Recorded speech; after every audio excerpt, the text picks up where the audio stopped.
setting, negotiating, collecting your fee when working with buyers is a Craig Proctor system way. I learned that from you. When you go down the road of doing that, you also learn how to take on a seller's property and develop a system for selling the home versus relying on the MLS and buyer's agents at all. So this is nothing really new for us, but we did see it coming. It is a great business practice if you're an agent and you list a home, to put the property on the market and offer zero to a buyer's agent. It's a good business practice for the seller. It's a great business practice for the buyer's agents, and a really good practice for the actual listing agent as well. And a couple of reasons why. Number one, when the commission is at zero, it doesn't mean there's no commission. It just means that there's no limit to the commission that the buyer's agent can negotiate for themselves based on the deal that they have with their buyer. Over the years of selling real estate, when the listing agent and the seller get together and they decide they're going to offer a fee in the MLS or out there in the world to a buyer's agent, the fee that they conjure up together is they believe it's worth to them. But the buyer has their own hopes and dreams and desires and things that they want. What the buyer wants from their own real estate agent, the buyer's agent, is probably worth a lot more. In other words, it's more valuable.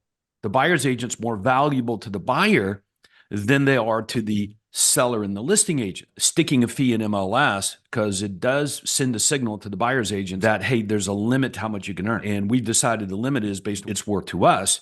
Why do we even need MLS? If an MLS is defined as a commission sharing portal and there's no longer commission sharing allowed, what's the future of MLSs, Todd? It pretty much is just a syndication platform. If you're a listing agent, list a house, you jam it in MLS, and there's no real estate commission being offered up to the buyer's agent. Essentially, it's just a syndication platform. So it's like Zillow. It's to get the property on the Zillow, Realtor.com, and out there syndicated to wherever you want, in hopes that you would generate buyers, like people would come to you. It remains to be seen. So Craig Proctor members who are really good at marketing, they really understand marketing, know how to position their properties on the market so that it attracts more prospects, even in syndication, than the average real estate agent does. If you're going to be successful here long-term in this business, you got to get really good at marketing and understand how all that works to create more demand for your properties over and above anybody else's. Most real estate agents struggle, not necessarily with jamming a home in MLS, it's they struggle with getting customers. So when they get a customer and they list the home in MLS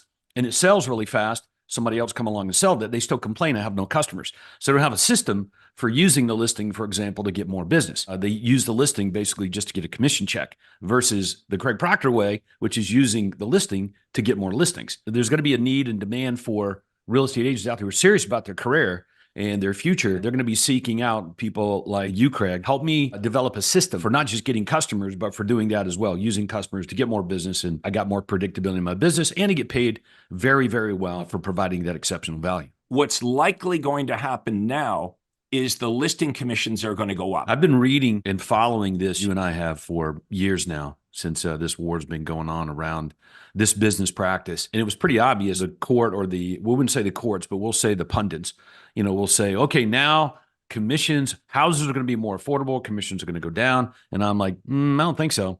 I think they're actually going to go up now, especially for the agents who are representing the sellers, for obvious reasons. Number one, if you've got to do more work to try to find a customer for the seller's house, you're going to have to fund that work. And secondly, you've got to do the work once it goes under contract, especially if you're doing both ends of the deal. You got to take care of the buyer and help them with all their stuff. So you got work to find the prospect to buy the house, and you got to help this deal get to closing.